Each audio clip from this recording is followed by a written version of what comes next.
It's the best-selling reference book of all time, dating back more than 150 years.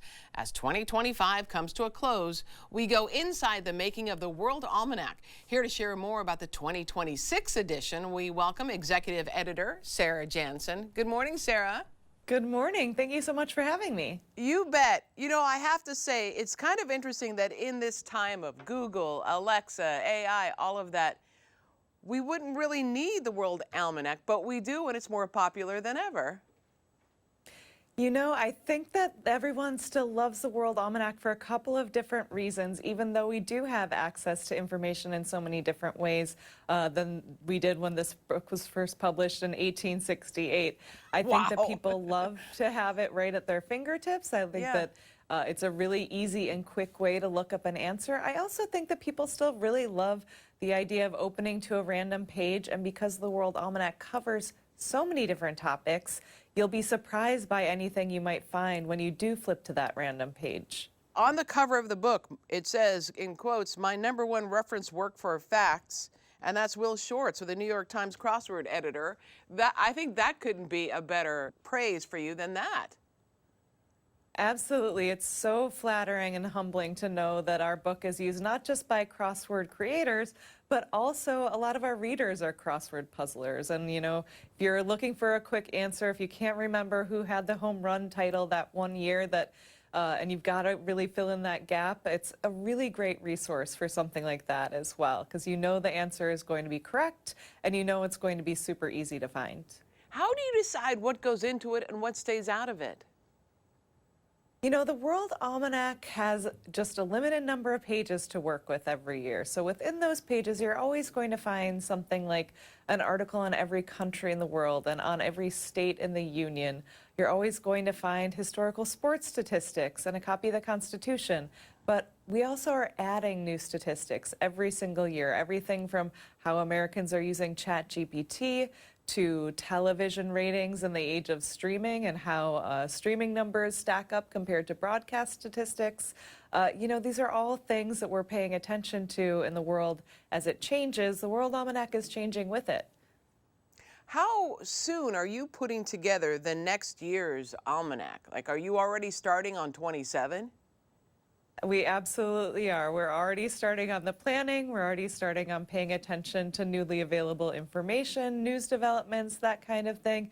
And certainly when you have a book that has to print at the end of every year, that process starts right away. So we're absolutely already starting that process for World Almanac and Book Effects 2027, which just seems it should be in the future, but it's not quite as far as you think it is. That's true. It's flying by.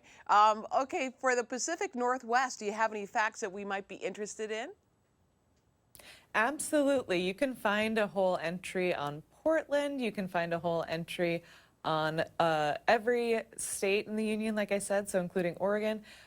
Portland is, of course, the 28th largest U.S. city. What I was surprised to find out, though, you know, our population statistics go all the way back to the 1850 census, and Portland was actually not big enough in 1850 to register on the 1850 census. So done a lot of growing in the past 150 plus years to make the top 28.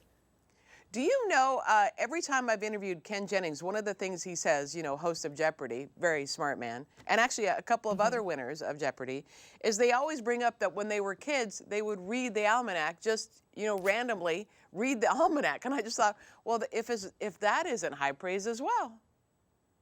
You know, we're really flattered by that. I think that's because the World Almanac is such a great source of information on so many different topics. You know, you never know which categories are going to pop up on Jeopardy. So you have to cover everything from presidents to pop culture to sports to the periodic table. We've got you covered on all of those different fronts.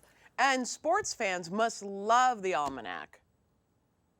Oh, absolutely. And I think what's great about the World Almanac from a sports fan's perspective is that we're not just covering, the big pro sports. We also have, smaller sports that you might not think that we would have coverage of. Everything from marathons to dog shows. We've got you covered, and in addition to, of course, the NFL and NBA and all of that good stuff. We're also looking ahead to 2026. We've got the 2026 Olympic Games coming up. We've got great preview for that there. The World Cup, of course, which the United States is co-hosting. So a lot to look forward to for sports fans in 2026 as well. And when it comes to offbeat facts, what stands out to you? What surprised you?